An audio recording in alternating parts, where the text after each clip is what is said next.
The Wager Talk and Sports Memo November Thank You Special is a deal you guys cannot pass up. Get every college football and NFL play in the month of November for just $1.99. That includes 5 NFL Sundays and 4 college football Saturdays. Sign up now and you get the rest of October for free. That means 5 full weekends of football for under $40 per weekend, 5 weekends for less than the price of a 5% play per week. Just go to your favorite Wager Talk or Sports Memo Cappers homepage to lock in this offer before the games kick off this weekend.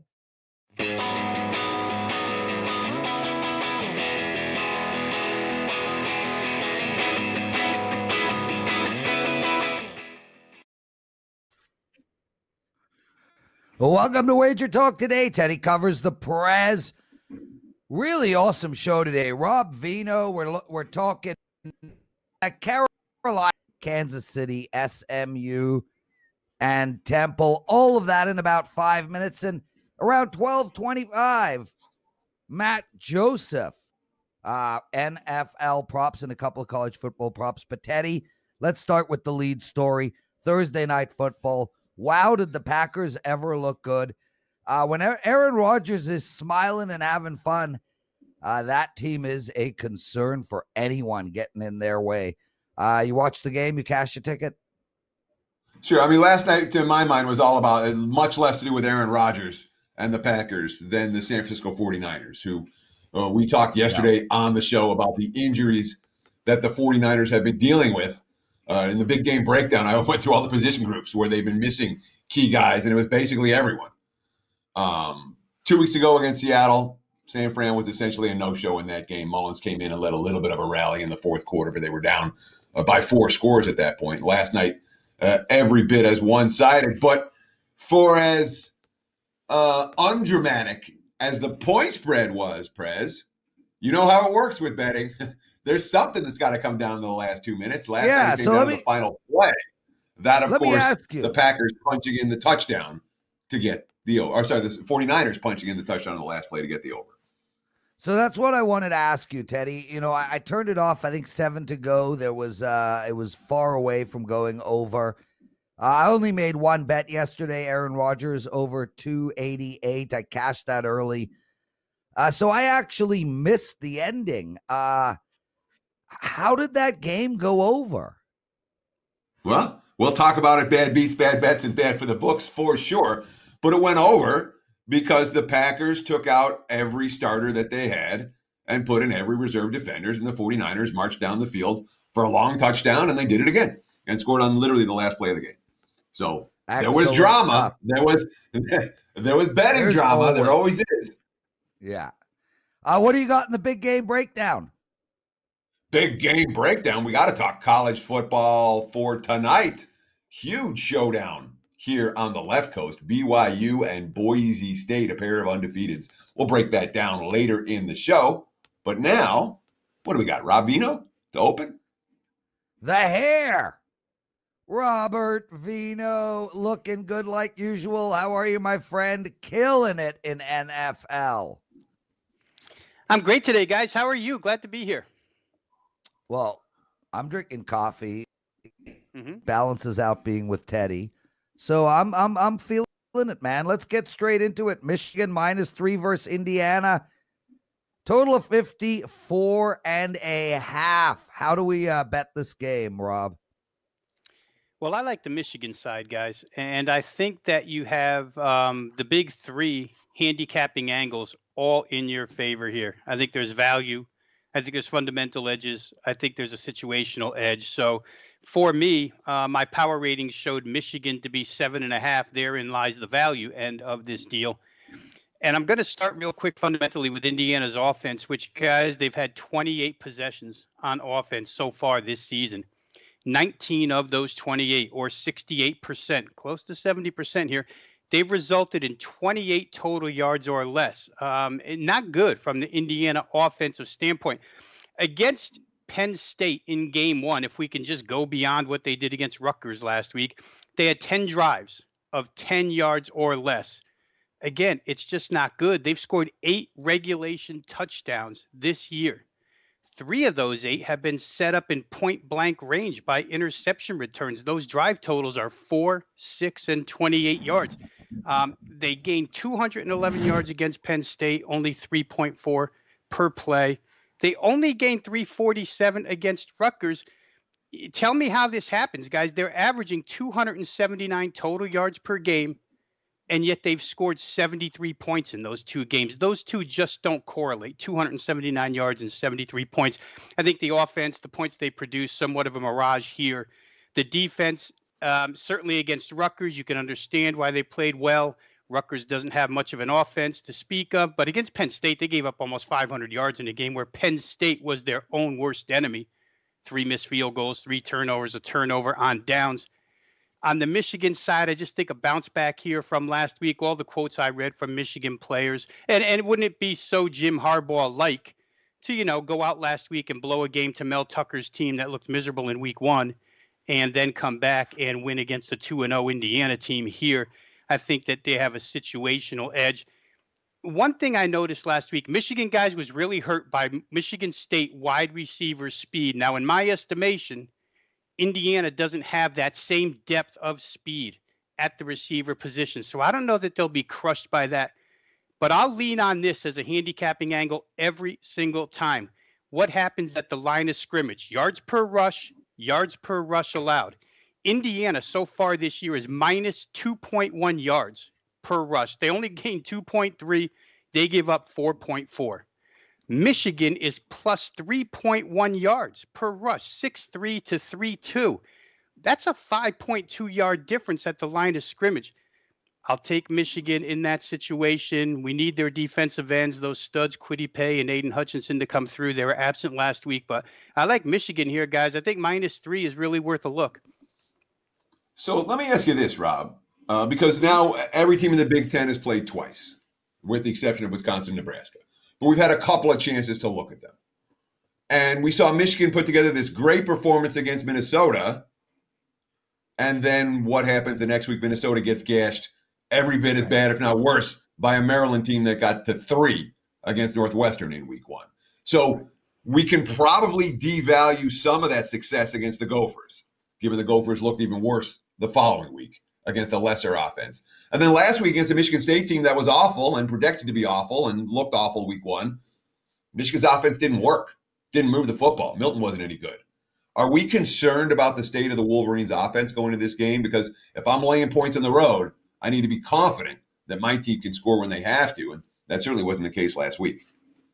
Yeah, in a game where maybe you get back to basics, Teddy, I would say yes. If Michigan chooses to hand off and run the ball more frequently this week against this team, the line of scrimmage numbers that I just dictated would say that, Michigan's in far better shape than Indiana is. Now, the counter arguments you make against Michigan, obviously true. Minnesota's been a disaster defensively, drilled by everybody. So you have to take that 49 performance in week 1 by Michigan with a grain of salt.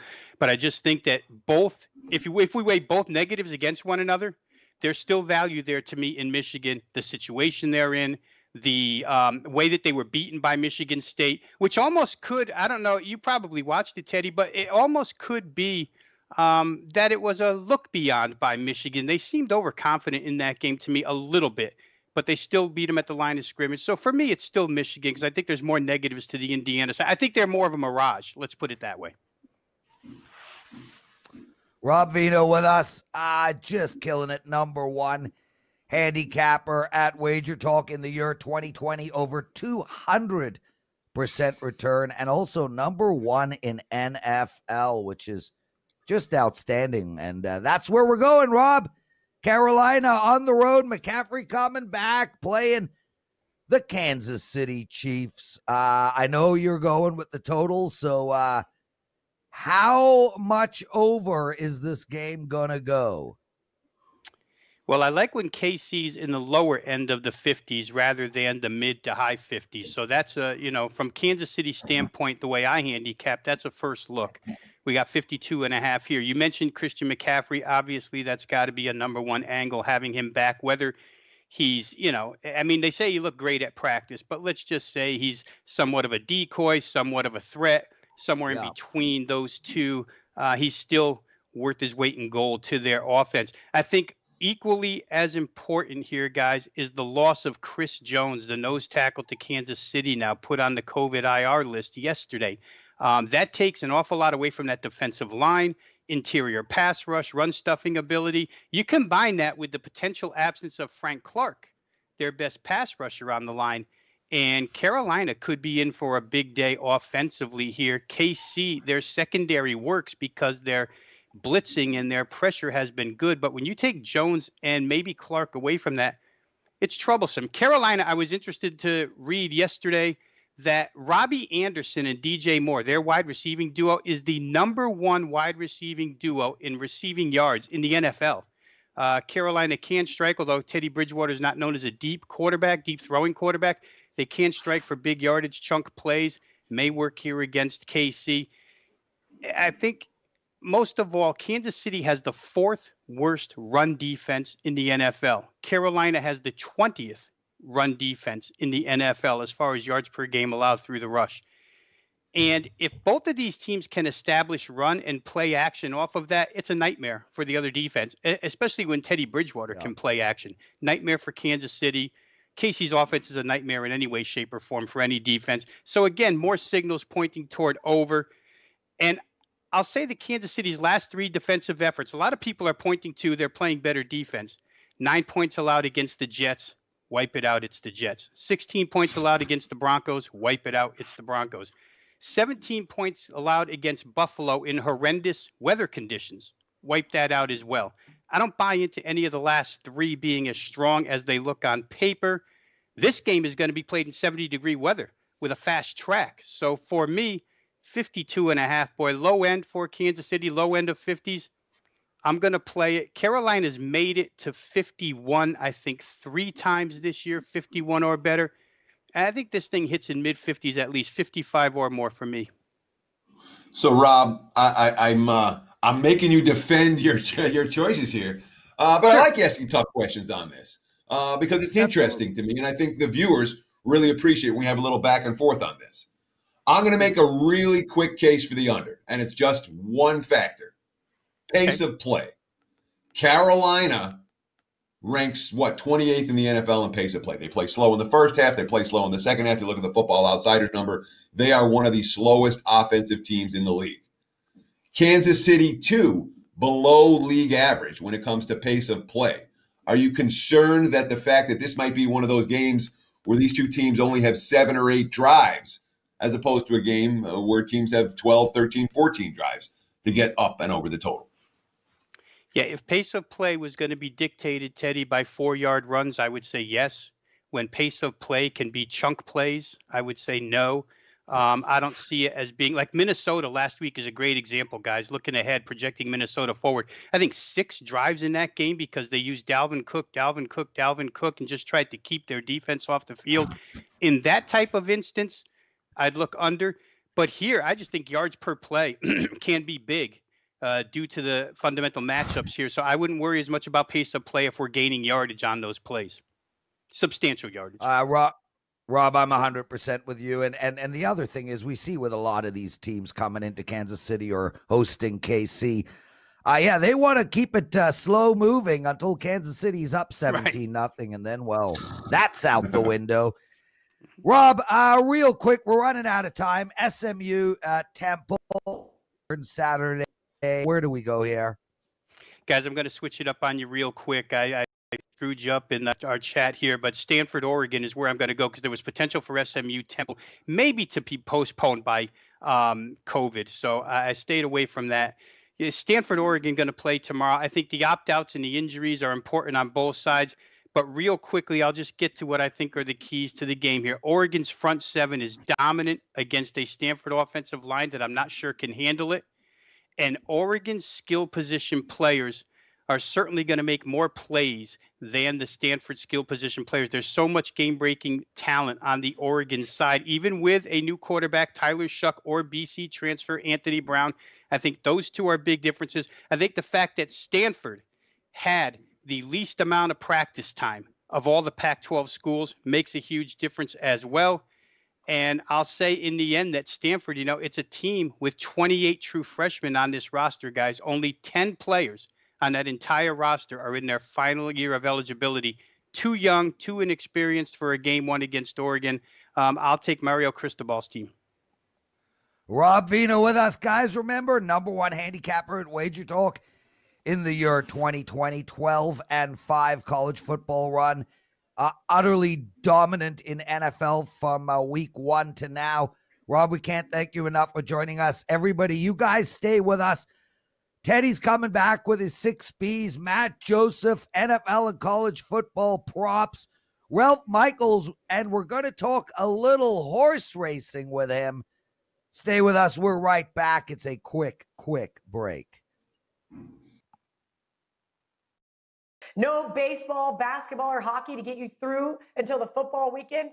Don't worry, we have you covered over at WagerTalk and SportsMo with our soccer handicappers. Get the rest of 2020 from your favorite soccer expert with an all-access soccer package for just $249.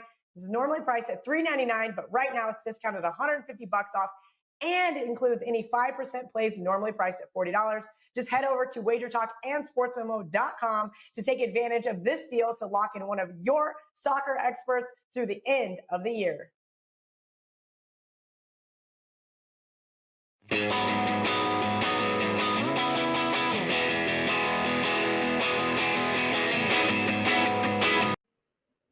Well, welcome back to the Friday weekend preview edition of Wager Talk Today, and it's time for Bad Beats, Bad Bets, and Bad for the Books, talking about what happened last night from a betting perspective, how the bettors do, how the books do. And we'll start with the NFL. Look, all the public money came on Green Bay yesterday. They were bet up as high as 7.5. I think there were 8s out there for a little bit. And then the Sharps decided, look at the value on San Francisco.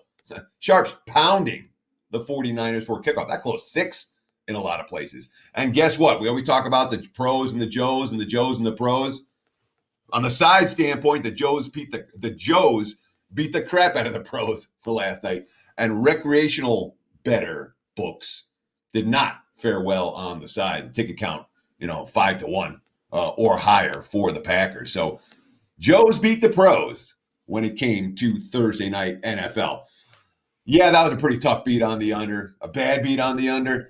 It's hard for me to call under bets bad beats because, you know what?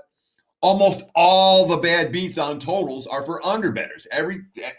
Once in a while, you see a game with 50 in the first half and 7 in the second half or something like that. But more often, you see low-scoring games and then bizarre finishes that end up sending the game over the total. So if you're betting unders, you have to know that coming in.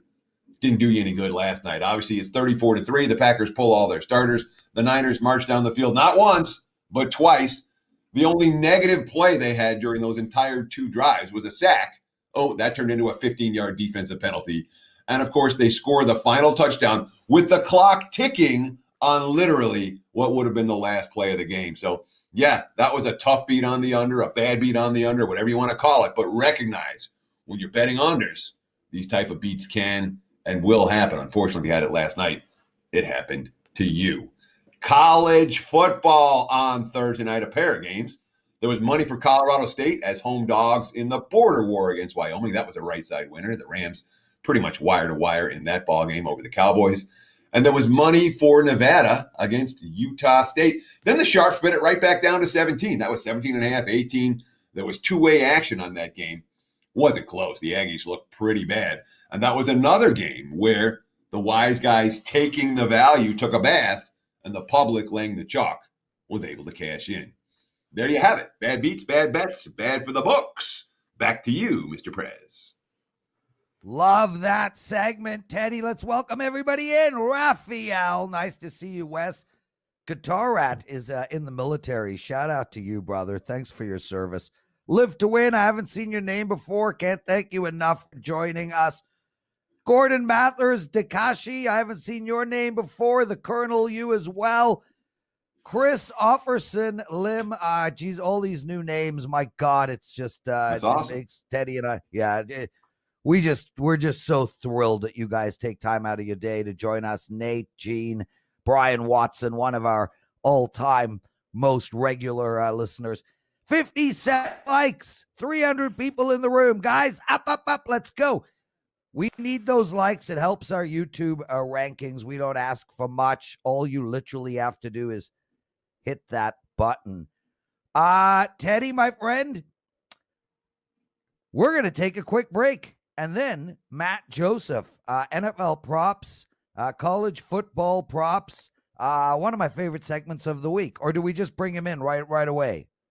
What do you want to do? The impression that we just bring him in right away because he's sitting there. I mean, the good news about this show, and I have to say this honestly, our breaks are short. When we say we're taking a break, we're back again in 30 seconds, maybe a minute. So don't, it just gives you a chance to oftentimes look at someone far more attractive than Prez and I for a moment. It allows us to get our next guest in. But I think Matt's ready, is he? There he is. Guys, how's it going? Hey, Matt Joseph, just one sec really quick. I want to answer a couple of questions. Davy Jones, where's the UFC segment? Look, we don't have that segment every week. We will for the big fights as well. What happened to Kenny White? Well, he's still around.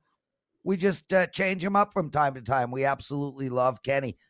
But in all seriousness, you guys watching, we have people talking throughout the week on NFL and college football. We don't really hone in on props. And Teddy and I spoke about this. And I mean, Matt is probably one of the best prop bettors on the planet. If he's going to give us his time, we're going to take it. We have to do a lot of different things in this show. Tuesday, for instance, Teddy, I don't know if you know this, we're going to have Nick Borman on talking the Masters in golf. So, Excellent. yeah. And then I think Wednesday, Thursday, and Friday, we're going to have Carmine on from start of the show to the end of the show to talk soccer. Yeah, all soccer all the time. All soccer all the time, baby. Matt Joseph! How you doing? Doing well. Last night was the classic case of you can't fall for the headlines when it comes to props because everything we read was, JaMychal Hasty's going to be the number one back for San Francisco. And, of course, Jerick McKinnon got all the prop love. And, of course, we also thought Aaron Jones wasn't going to play. And he had like the first 11, 12 touches, it felt like. So a lot of the books didn't even put out Jones props until really late because we weren't sure he was going to play. So crazy night with regards to that stuff last night. Matt, it's so funny. Vivian bets props all the time. She's actually on a huge run right now. Made a killing on the over in Devontae Adams. But she shows me her phone and she shows me her prop bets. She's like, look, I got this guy Hasty. I don't know who he is, but I did some research. I got him over 60-something yards in the game. And then midway through the third, she's like, how's he doing? I'm like, he has 2 yards. She's that didn't go well. Dude, we got to get going. Ben Roethlisberger, I know you got a prop for us on the big man. Fill us in. Well, of course, he's going up against the Dallas Cowboys, and that's pay dirt for every quarterback, it feels like. So far, 6 different quarterbacks have had 2+ touchdowns against the Cowboys. That includes Kyle Allen, and that includes Baker Mayfield, Carson Wentz, and, of course, the usual cast of characters, Matt Ryan, Russell Wilson, and Kyler Murray. Big Ben's had 2+ touchdowns in all but one game so far this year. He had one against the Browns back on October 18th.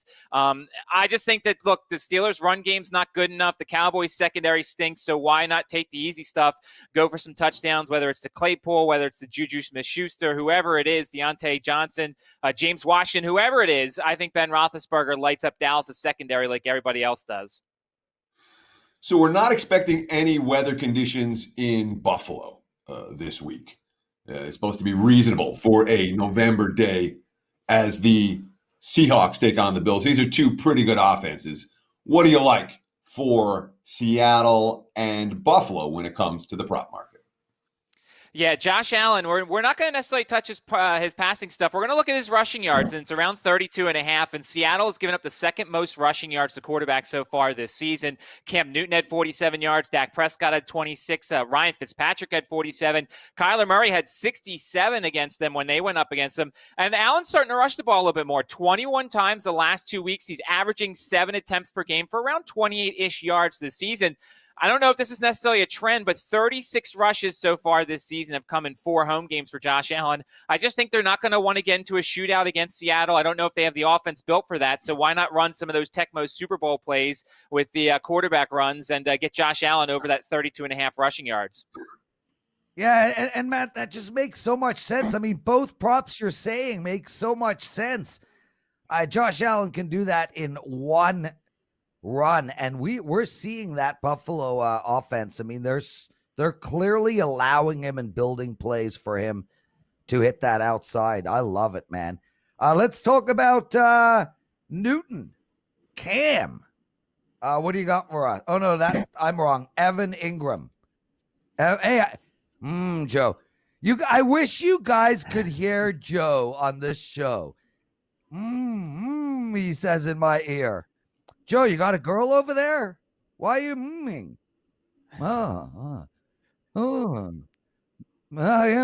Matt, Evan Ingram, talk to me. I mean, I get Cam Newton and Evan Ingram confused all the time. So these two teams played a couple of weeks ago, and Ingram had a down game, only had 2 receptions on 3 targets for 30 yards. He's kind of a hit or miss guy. So this is, there's a hold your nose type of prop here because Ingram either gets a lot of targets or he gets very few. Since that game a couple weeks ago, the last 2 weeks, 19 targets, 11 receptions for 107 yards. And when you talk about props, you have to bring a little bit of fantasy football in there. According to Yahoo, Washington has given up the least amount of fantasy points to wide receivers in the league. They're actually pretty good against wide receivers. I think this is a bounce back situation for Evan Ingram, who's getting a lot of targets lately. I think he goes over the 3.5 receptions against the Washington football team. So we got to talk Monday Night Football because it is a marquee matchup that everyone is excited to watch. That, of course, the 2-win Patriots against the 0-win Jets. And yet, there's going to be bettable stuff for this ball game. Let's talk a little wide receiver action when it comes to the Jets and the Patriots. Yeah, when you look, I mean, obviously, people who have watched the presidential address and have watched this, we've talked about Jamison Crowder. He did not practice yesterday. Don't know what his status is yet. Of course, they have the Monday night game, so everything gets pushed back a day. But if Jamison Crowder does not play, we're looking at Braxton Berrios. In games without Jamison Crowder in the lineup, 30 targets, 22 receptions, 192 yards. It's 4 games so far this season. We talked about it last week, how much the Patriots have struggled against slot receivers. Tyler Lockett had a big game against them. Hunter Renfrow had a big game. Cole Beasley probably would have if Josh Allen would have thrown the ball more. Last week's disappointment for Cole Beasley may get us some value here. So if Crowder does not play, we're looking at Braxton Berrios. I'd fire anything under 4. So if it's 4 or under, I would go over there because I think Braxton Berrios is going to be busy. If Crowder plays, then probably we'll look more at the Crowder props. But of course, we want to see how he does with regards to practice. But basically, we are targeting the slot receiver for the Jets against the Patriots on Monday night. Great stuff, Matt Joseph. Guys, Matt Joseph rolling in college football right now, man. 40-27 since week 2. Those are outstanding numbers. 18-8 in college football totals. And your NFL prop bets are also outstanding.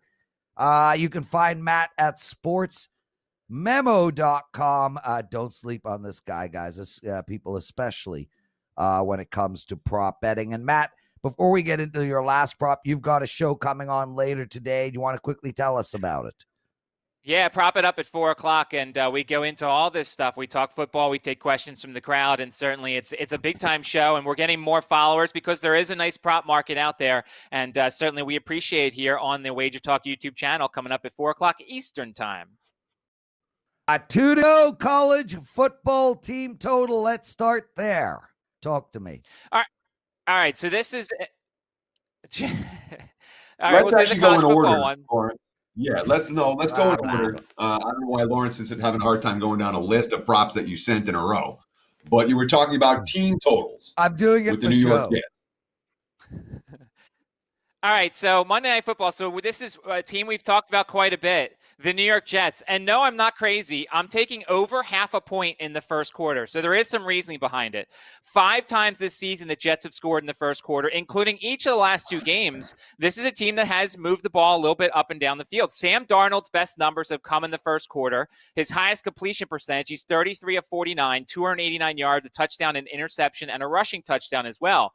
Since shutting out the Dolphins in week 1, the Patriots have allowed points in the first quarter in every other game this season. Stephon Gilmore didn't practice. Lawrence Guy didn't practice. 5 other defensive guys are limited. So this is definitely a hold your nose bet. And I'm not saying don't take the under for the game, but in the first quarter, I'm going over 0.5 point. So basically, the Jets just have to score in that first quarter. And I think they can do so on Monday night at home against the Patriots. So I want to ask you this. I want to ask you this, Matt. when it comes to a first quarter team total, number one, what kind of juice do people lay on that? Are people? How much juice would you be willing to recommend that bet up to? And number two, how often do you see literally a first quarter total of 0.5 points? Is that common or is that pretty exceptional? Well, it's pretty exceptional, although it is also happening once again this weekend. UMass actually is actually at a half, and not only are they a half for a quarter, they're a half for the first half against Marshall. So it just shows how poor the Jets are. Now, with regards to juice, look, it is the Jets. They could go 3 and out every time, and it is the Patriots. And if the Patriots ever wake up, then this could be an easy loser. But I think there's a chance you find some -110s, -120s. I wouldn't go too high. No -140s, no -150s, because laying that much kind of juice on a Jets is ridiculous. But look, you just need them to score. They've shown some competency in this first quarter, and New England hasn't been very good, and who knows what their motivation level is going to be for a game like this. They also do have the Ravens up next week. Now, they're not going to look ahead to Baltimore because they're a terrible team and need every win they can get. But lightning in the bottle here. I think the Jets can score in this first quarter. Matt, Joseph, everybody, and nothing is better than when I speak and Teddy does this. It's a subtle nod. Teddy's got it so easy, everybody. He literally just sits there and speaks. I run a chat room. I communicate in a chat room. I speak to the producer on Slack. I deal with you on Slack. Yeah, I'm entitled to miss. Mute that man. Joe, mute him. Mute him. Matt. Oh, yeah, you got it back. Yeah. So this is all I'm going to say, Prez. You were having technical difficulties before the show. You were having technical difficulties before the show. That's a very valid point. There was a chance that I was going to come on solo as opposed to both of us. And I was looking forward to that chance. So was I. So anything else to flex? That's all. You can flex. Nice pits, dude.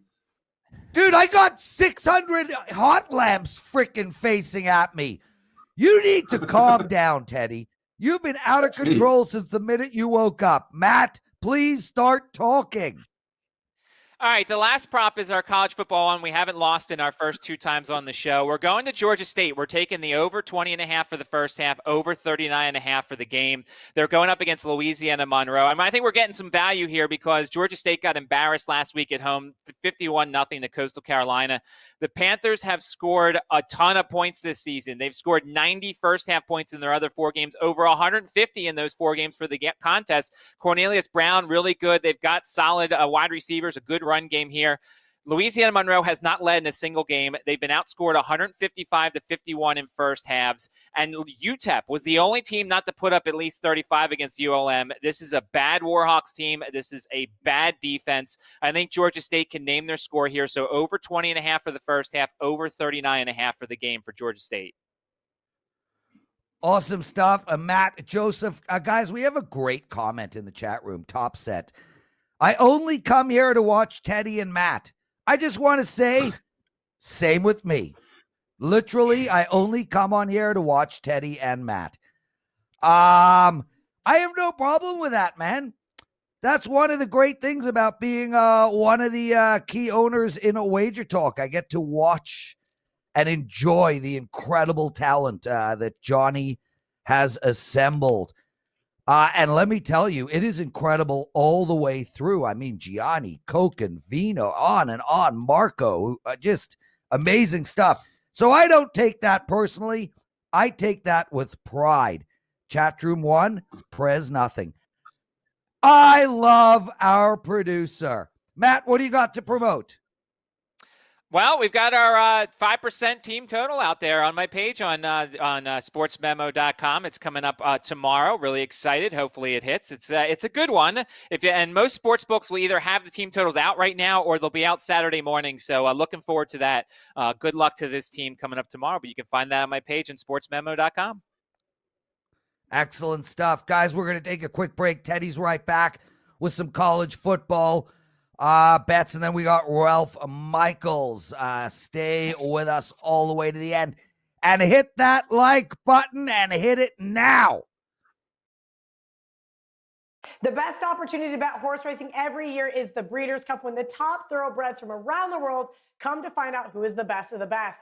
WagerTalk's own Sig has you covered with his Breeders' Cup preview and wagering guide that's going to cover the 14 races that compromise the future stars in the horse racing world. Sig has a Friday as well as a championship Saturday card. He has detailed analysis of each Breeders' Cup competitor and a top selection for every race on Friday and Saturday. Also included in the guide are Sig's wagering strategies, so you can see how he plans on attacking the large pari-mutuel pools. Unlike some handicappers who like to print and ship, the WagerTalk Breeders' Cup Guide is an all-involving document that will be updated for scratches, changes, track conditions, and biases. Go to Sig's homepage at WagerTalk.com and get your copy now for $39.95.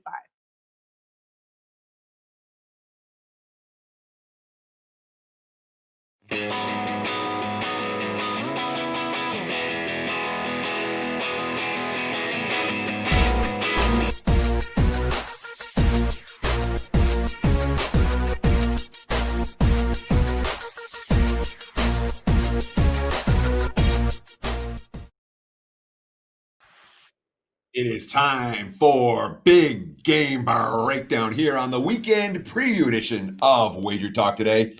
And let's talk a real showdown here on the left coast. Well, it's not all the way on the left coast tonight, but in Mountain West territory, BYU and Boise State. Top 25 showdown of two undefeated teams, national TV affair, and there is a ton on the line. BYU only has one game after this. They're going to win it. They're going to be 30-point favorites. All right.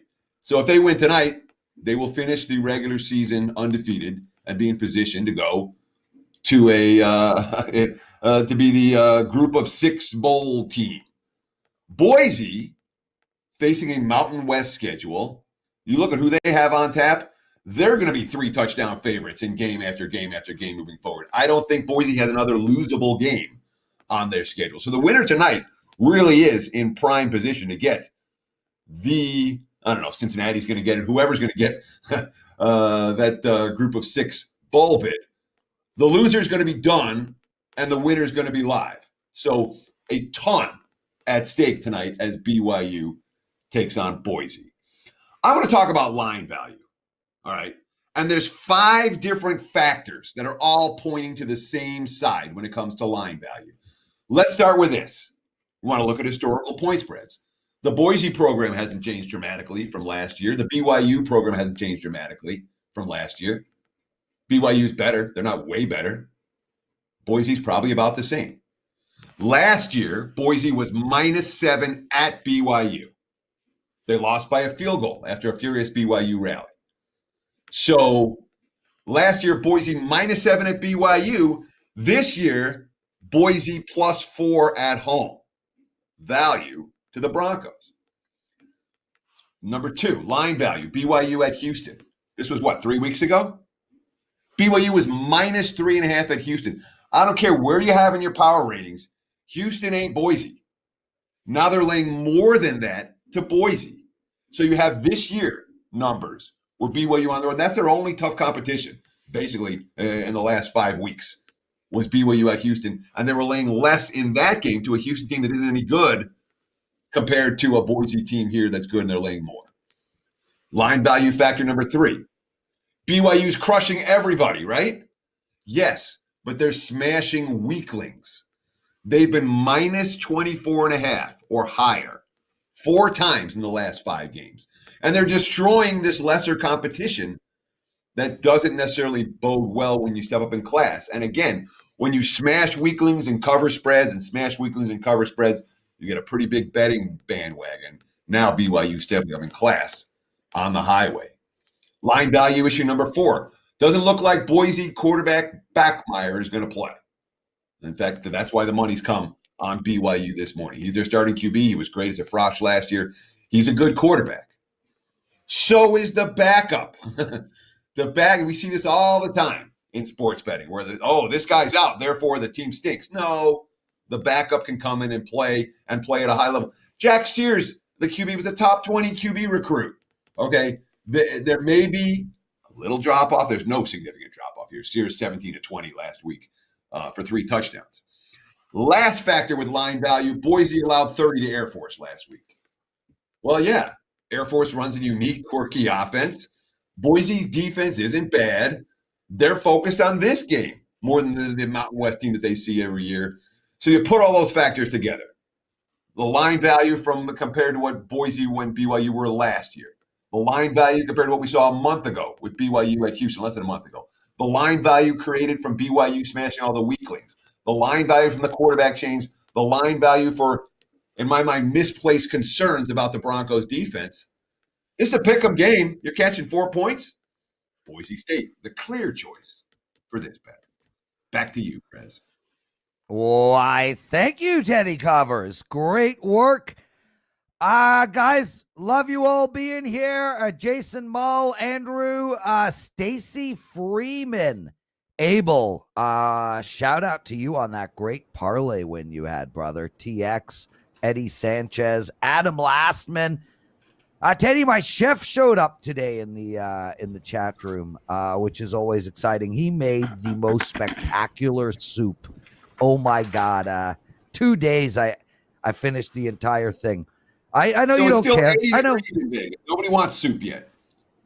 Well, listen, Teddy, I know that you don't realize this, but the world actually doesn't revolve around Vegas.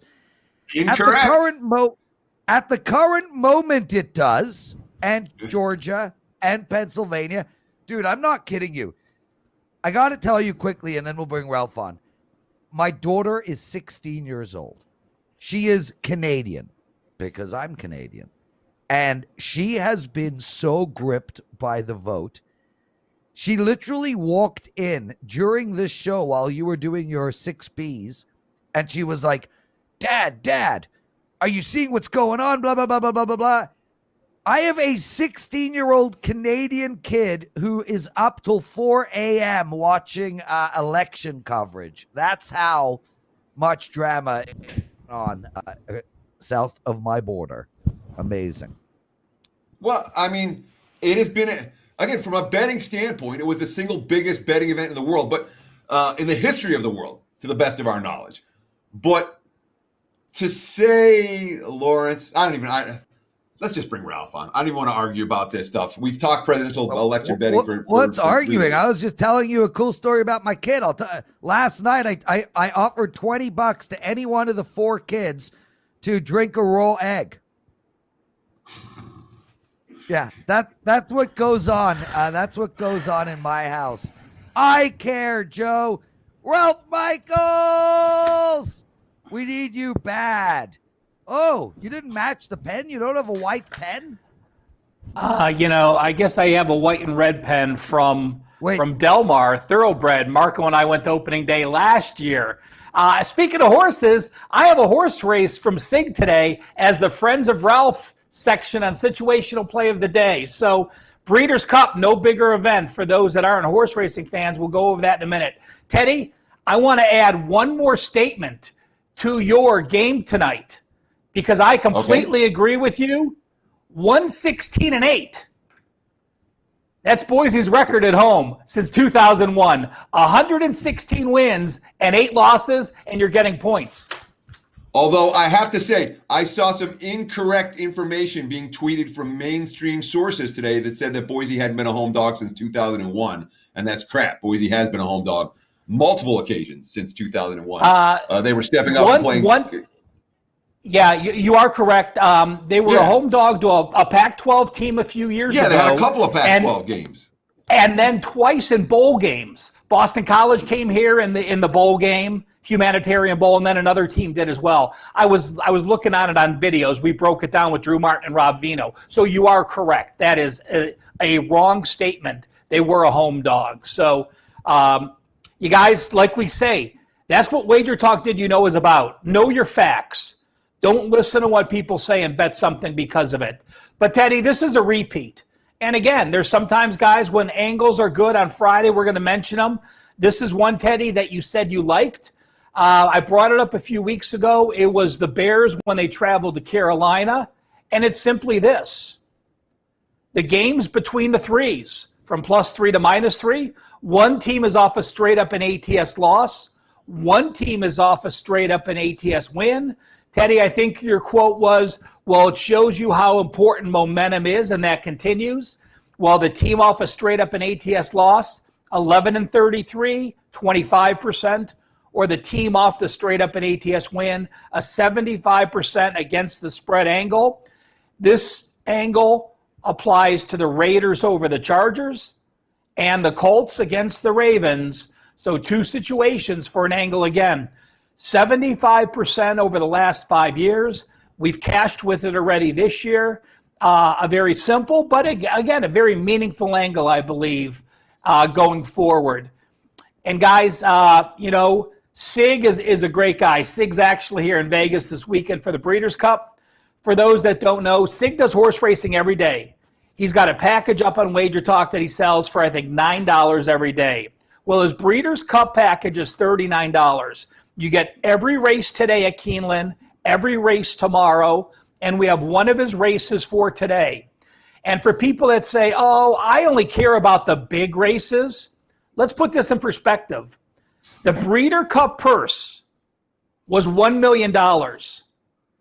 This race I'm talking about, the Juvenile Fillies Breeder Cup, the purse is $2 million.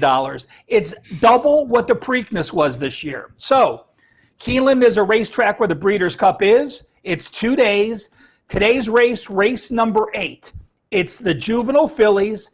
It's expected to be about a 3:30 p.m. post, Eastern Time, 12:30. So you got about 2.5 hours if you want to play this. Race 8, he likes the number 3, Day Out of the Office. He likes the 1357 try box, and he sent me a note. Number 7, Princess Noor, will be a huge favorite in this race. He does have the 7 in his try box, but he thinks she can be beat. So again, race number 8, Keeneland today, he picks the 3 to win, Day Out of the Office, and then a 1357 try box. And I'll tell you what, tomorrow's Classic is a race that, if you watch the Derby winners, the Preakness winners, the Belmont winners, horses from previous years, it is the most incredible race there is. So even I am a horse racing fan for the Breeders' Club Classic when it comes on tomorrow. I mean, not that it makes it's even a story worth telling, but the very first time I went to a track, I hit a 357 box trifecta. I didn't even know how to bet it. Okay, Teddy. And that was a tip from my buddy. So that 1357, you're like, oh wow, 357 box, yeah, go. That was the first horse racing bet I ever made. I got to jump in here, and I've told this story before. I don't know on this show. I'll do it really, really quick. Many years ago, my daughters were like 6 and 8. It was raining Saturday, Kentucky Derby. I've never bet a race in my life. I have no idea what I'm doing. I got to entertain them. I get both my girls to pick one horse each. I pick the third. I go onto my online sports book. I'm like, we'll take them this thing called like trifecta or something. I put $60. $60 because I'm supposed to put 2. I put $60 on it. It came in. I won $18,000. My single largest ROI win in the history of my life, because it was raining and I was trying to entertain my kids. That's how little I knew and still know about horse racing. I much prefer hamster racing. Ralph, continue. Oh, I got a question. What did your daughters do with the $6,000 each you gave them? Well, we played Monopoly because I gave them that type of money. Guys, it's going back to the basics Friday. Let's pick a simple topic. You're going to hear a record quoted all the time. You're going to say here, it's good, it's bad. It's simply this: back-to-back road games in the NFL. So a lot of times we only talk about back-to-back road games in the second of back-to-back, but not the first. Look at these numbers. Since 2010, if you were in the first game of a back-to-back road game, you have covered 53%. Since 2015, the first game of a back-to-back road game, you blindly bet them, you are 55.1%. So there is some focus when you go on a road trip. Hey, let's at least get that split. Let's jump out. Let's play well early. 55.1% blindly betting every NFL team on the first of back-to-back road games. How about the second of back-to-back? Pretty much a 50-50 split. Second of back-to-back road games since 2010, 51.4%. Second of back-to-back road games since 2015, 48.3%. Now, does it matter if they lost the first game? So, you know you're an NFL team, you're playing back-to-back road games, you lost that first game. Since 2015, you have gone 49.5% in the second game. A complete wash. Going back to 2010, there was a run there that they did go 54.7. Here is the most meaningful stat. If you lost the first game in back-to-back road games as a favorite, you've gone 60% against the spread since 2010.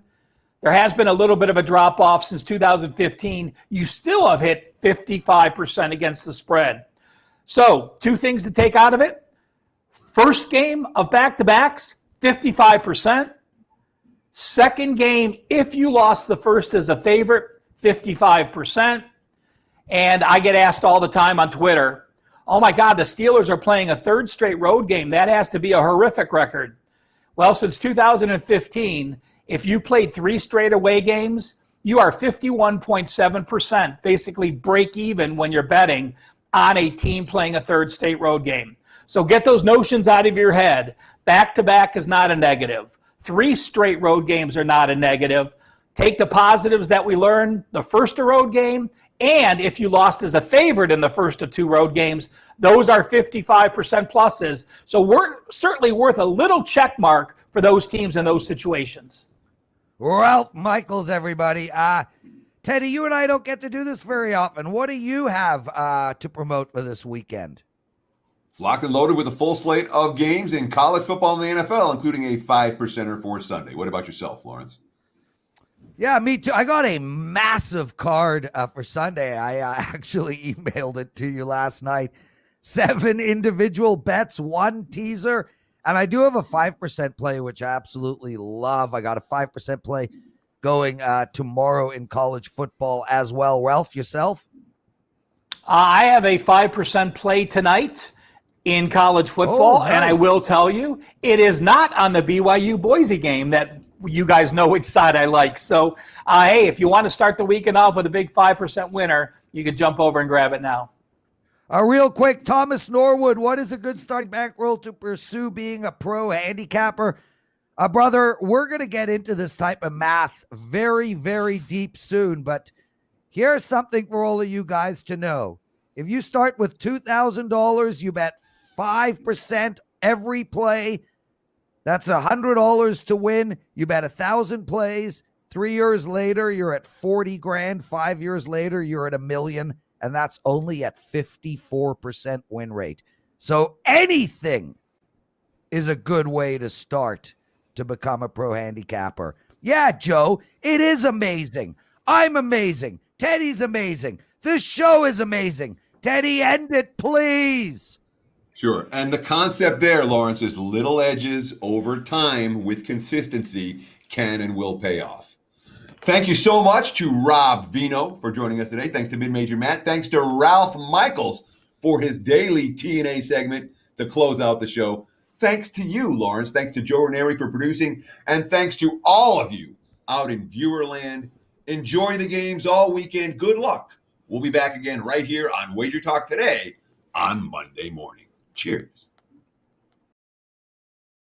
The WagerTalk and Sports Memo November Thank You Special is a deal you guys cannot pass up. Get every college football and NFL play in the month of November for just $1.99. That includes 5 NFL Sundays and 4 college football Saturdays. Sign up now and you get the rest of October for free.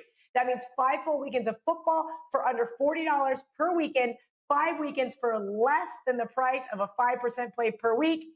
Just go to your favorite WagerTalk or Sports Memo Cappers homepage to lock in this offer before the games kick off this weekend.